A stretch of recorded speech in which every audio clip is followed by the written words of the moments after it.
कहानी की शुरुआत में हम कूपर नाम के एक आदमी को देखते हैं जो अपनी बेटी राइली के साथ एक बहुत ही बड़े कॉन्सर्ट में जा रहा था, जहां एक मशहूर सिंगर लेडी रेवन ने आना था और कूपर की बेटी राइली उस सिंगर की बहुत बड़ी फैन है। राइली ने स्कूल में अच्छे मार्क्स लाए थे, इसलिए उसके पिता कूपर ने राइली की खुशी के लिए इस कॉन्सर्ट के टिकट्स बुक किए थे। इस कॉन्सर्ट में पॉप स्टार रेवन के 20,000 से भी ज्यादा फैंस आए हुए थे। यहाँ आकर राइली बहुत ज्यादा खुश होती है, लेकिन कूपर यहाँ कुछ गड़बड़ महसूस करता है। कूपर नोटिस करता है कि इस बिल्डिंग में कुछ ज्यादा ही पुलिस और सिक्योरिटी लगी हुई है, जैसे उन्हें खबर दी गई हो कि इस कॉन्सर्ट में कुछ बड़ा होने वाला है। कुछ देर बाद कूपर देखता है कि पुलिस वाले एक आदमी को उठाकर पूछताछ के लिए ले जा रहे हैं। ये देखकर कूपर और परेशान हो जाता है कि आखिर यहाँ क्या चल रहा है। थोड़ी देर में कॉन्सर्ट शुरू हो जाता है और लेडी रेवन स्टेज पर आकर गाना गाने लगती है। तब राइली के साथ बाकी फैंस खुशी के मारे चिल्लाने लगते हैं, लेकिन कूपर खुश नहीं था। उसके मन में अभी भी सिक्योरिटी को लेकर कुछ डाउट्स चल रहे थे, इसलिए वो अपनी बेटी से बाथरूम जाने का बहाना बनाकर हॉल से बाहर निकलता है। बाथरूम में जाकर वो अपने मोबाइल के सीसीटीवी ऐप को ओपन करता है और यहाँ हमें पता चलता है कि कूपर ने एक लड़के को किडनैप करके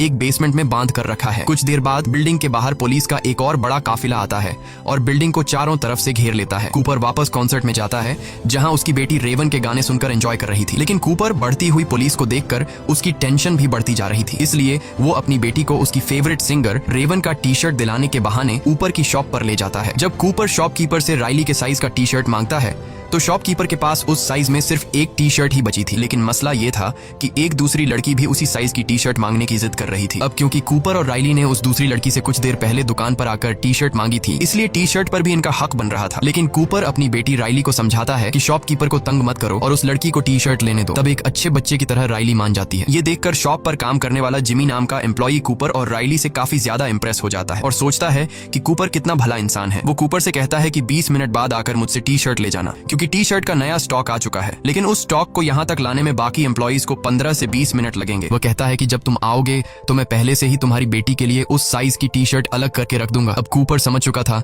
कि जिमी ने उस पर पूरा भरोसा कर लिया है, इसलिए वह जिमी का फायदा उठाता है और उससे पूछता है कि ये इतनी ज्यादा सिक्योरिटी, पुलिस, FBI यहाँ क्यों है। जिस पर जिमी बताता है कि वैसे तो ये एक सीक्रेट है, पर फिर भी मैं तुम्हें बता देता हूँ। वह बताता है कि असल में ये पूरा कॉन्सर्ट एक ट्रैप है जो पुलिस ने एक आदमी को पकड़ने के लिए बिछाया है। तुमने फेमस सीरियल किलर बुचर के बारे में सुना है, जो लोगों को किडनैप करके उन्हें मार देता है। पुलिस को पता चला है कि वह किलर आज यहाँ आने वाला है और ये पूरा कॉन्सर्ट सिर्फ उस किलर को पकड़ने के लिए एक चाल है, और मुझे लगता है कि आज वह पकड़ा जाएगा क्योंकि पुलिस उसके यहाँ से निकलने के हर एक दरवाजे पर इंतजार कर रही है। ये सुनकर कूपर के माथे से पसीना छूटने लगता है, क्योंकि वह सीरियल किलर बुचर कोई और नहीं बल्कि कूपर ही है। जिमी की बातें सुनकर कूपर की टेंशन बढ़ने लगती है और उसे रियलाइज होता है कि यहाँ आकर उसने कितनी बड़ी गलती की है, मगर वह इतनी आसानी से पुलिस के हाथ नहीं आना चाहता था। इसलिए अब कूपर यहाँ से निकलने का रास्ता ढूंढने लगता है। वह नोटिस करता है कि यहाँ के सारे दरवाजे एम्प्लॉइज के ID कार्ड से ही खुलते हैं, और जब वह अपनी बेटी राइली को लेकर यहाँ से भाग निकलने के लिए बैक एग्जिट दरवाजे पर पहुंचता है तो वह देखता है कि गेट पर बहुत सारी पुलिस खड़ी है। ये देखकर वह मायूस हो जाता है और सोचने लगता है कि इन सिक्योरिटी गार्ड्स को गेट से कैसे हटाया जाए। तभी उसे सीढ़ियों में एक लड़की दिखाई देती है, जिसके बाद कूपर सिक्योरिटी गार्ड्स को गेट से हटाने के लिए चुपचाप उस लड़की को धक्का देकर नीचे गिरा देता है, जिससे वो गार्ड्स जल्दी से गेट छोड़कर उस लड़की के पास आ गए और कूपर का प्लान काम कर गया। लेकिन जब कूपर दरवाजे के पास पहुंचता है तो वो देखता है कि दरवाजे के बाहर और भी कई सारे सिक्योरिटी गार्ड्स खड़े हैं, जो बाहर जाने वाले हर एक इंसान की तलाशी और उससे पूछताछ कर रहे थे। अब अगर कूपर गेट से निकलता तो सिक्योरिटी गार्ड उसे पकड़ लेते, इसलिए वो न चाहते हुए भी दोबारा से कॉन्सर्ट में आ गया, जहां उसकी बेटी तो खूब एंजॉय कर रही थी, लेकिन कूपर परेशानी में डूबा यहाँ से बाहर निकलने का सोच रहा था। कुछ देर बाद अगले गाने के लिए लेडी रेवन अपने एक दोस्त पार्कर को बुलाती है, जो कि स्टेज के नीचे से निकलकर बाहर आता है। अब जिस रास्ते से वो सिंगर निकला था, कूपर वो रास्ता देख लेता है और उस रास्ते को देखकर कूपर के दिमाग में एक आइडिया आता है, जिसके बाद कूपर अब सीधा जिमी के पास आता है और जिमी से कहता है कि क्या तुमने मेरी बेटी के लिए टी शर्ट लाया, क्योंकि तुमने खुद ही कहा था कि 20 मिनट बाद आकर मुझसे अपनी बेटी के लिए टी शर्ट ले जाना। जिमी कहता है, अरे सर, मैं अभी ही तुम्हारी बेटी के लिए ऊपर स्टोर में से टी शर्ट लेने जा रहा था, अच्छा हुआ तुम आ गए। कूपर पूछता है कि क्या मैं भी तुम्हारे साथ ऊपर स्टोर रूम चल सकता हूँ। जिमी मान जाता है, जिसके बाद ये दोनों ऊपर स्टोर रूम की तरफ चलने लगते हैं। स्टोर रूम पहुंचने के बाद जिमी अब कूपर से पूछता है कि वो क्या काम करता है। कूपर बताता है कि वो एक फायर फाइटर है जो लोगों की जान बचाता है। ये सुनकर जिमी कूपर से और भी ज्यादा इंप्रेस हो जाता है। जब जिमी टी शर्ट का बॉक्स उतार रहा था तब कूपर चुपके से उसका ID कार्ड चुरा लेता है, जिससे वो बिल्डिंग के किसी भी दरवाजे को खोल सकता था। अब कूपर जिमी से और जानकारी निकालने की कोशिश करता है, इसलिए वो जिमी से पूछता है कि क्या तुम्हें लगता है कि आज वह खतरनाक सीरियल किलर बुचर पकड़ा जाएगा। जिस पर जिमी बताता है कि वह किलर आज जरूर पकड़ा जाएगा, क्योंकि उसके लिए एकदम परफेक्ट ट्रैप बिछाया गया है। वह बताता है कि सभी एम्प्लॉइज को इस ट्रैप के बारे में पता है और उन सबको पुलिस ने अलग अलग सीक्रेट कोड भी दिया हुआ है। अब यहाँ पहले तो कूपर डर जाता है कि कहीं जिमी को उस पर शक न हो, लेकिन फिर वह मजाक में तरीके से जिमी से पूछ लेता है कि तुम्हारा सीक्रेट कोड क्या है, और जिमी बेवकूफ बेवकूफ अपना सीक्रेट कोड कूपर को बता देता है कि मेरा सीक्रेट कोड हैमिल्टन है। इसके बाद जिमी एक टी शर्ट निकालकर बिना पैसों के कूपर को दे देता है। अब जैसे ही जिमी वहां से जाता है तब कूपर अपने काम पर लग जाता है और नीचे बेसमेंट में जाकर जिमी का आईडी कार्ड यूज करके दरवाजा खोलकर एक रूम के अंदर आ जाता है जहां पुलिस की एक सीक्रेट मीटिंग चल रही होती है। कूपर ऐसे दिखाता है कि वह एक एम्प्लॉई है और यहाँ कॉफी लेने आया है और किसी भी पुलिस वाले को उस पर शक नहीं होता। अब कूपर कॉफी के बहाने खड़ा होकर उनकी बातें सुनने लगता है। वह लोग प्लानिंग के मुताबिक बुचर को पकड़ने की बातें कर रहे थे। कूपर भी ज्यादा देर तक खड़ा नहीं रहता कि कहीं उन्हें उस पर शक न हो जाए, इसलिए वह कॉफी लेकर यहाँ से निकलने लगता है और बहुत ही चालाकी से एक पुलिस रेडियो भी चुरा लेता है ताकि उसे सोल्जर्स की हर एक बात के बारे में पता चलता रहे। इसके बाद कूपर वापस कॉन्सर्ट में आ जाता है और पुलिस रेडियो पर बातें सुनते हुए उसे पता चलता है कि इस पूरे प्लान की लीडर एक बूढ़ी औरत डॉक्टर ग्रैंड है। रेडियो पर वह कुछ और बातें सुनता है जो उसके लिए एक अच्छी खबर थी। असल में किलर कैसा दिखता है ये कोई नहीं जानता, पुलिस को बस इतना पता है कि वह एक आदमी है। कूपर अब अकेले यहाँ से निकलने का सोचता है क्योंकि वह नहीं चाहता था कि अपनी बेटी को भी साथ निकालने के चक्कर में कहीं वह पकड़ा न जाए। इसलिए वह अपनी बेटी से कहता है कि मैं फिर से बाहर जा रहा हूँ क्योंकि मैं अपना क्रेडिट कार्ड भूल गया हूँ और हाँ, अगर तुम गलती से भी कहीं खो गई तो पार्किंग एरिया में आ जाना। जिसके बाद वह निकल पड़ता है और सीढ़ियों पर चढ़ने के बाद रास्ते में उसे एक फायर अलार्म दिखाई देता है और अब वह सोचता है कि क्यों ना मैं ये फायर अलार्म बजा दूं जिससे यहाँ लोगों में हलचल मच जाएगी और इसी मौके का फायदा उठाते हुए वह भीड़ में छिपकर यहाँ से निकल जाएगा। लेकिन जैसे ही वह फायर अलार्म को बजाने ही वाला था तभी रेडियो में उसे डॉक्टर ग्रैंड की आवाज आती है जो बोल रही थी कि किलर यहाँ से भागने की कोशिश कर रहा होगा। वो जरूर लोगों को पैनिक करने की कोशिश करेगा, जैसे यहाँ झूठा फोन करके ये बोलना कि यहाँ बॉम्ब है या फिर फायर अलार्म बजा देना। अगर ऐसा कुछ होता है तो सिर्फ औरतों और बच्चों को ही यहाँ से बाहर निकाला जाएगा और मर्दों को पूछताछ के लिए रोका जाएगा। ये सुनकर कूपर परेशान हो जाता है क्योंकि एक बार फिर से उसका प्लान फ्लॉप हो जाता है। अब कूपर छत से भागने की सोचता है पर वहाँ के गेट पर भी पुलिस खड़ी थी। तभी उसकी नजर किचन पर जाती है जिसे देखकर उसके दिमाग में एक आइडिया आता है। वो चूल्हे का टेम्परेचर फुल पर सेट करके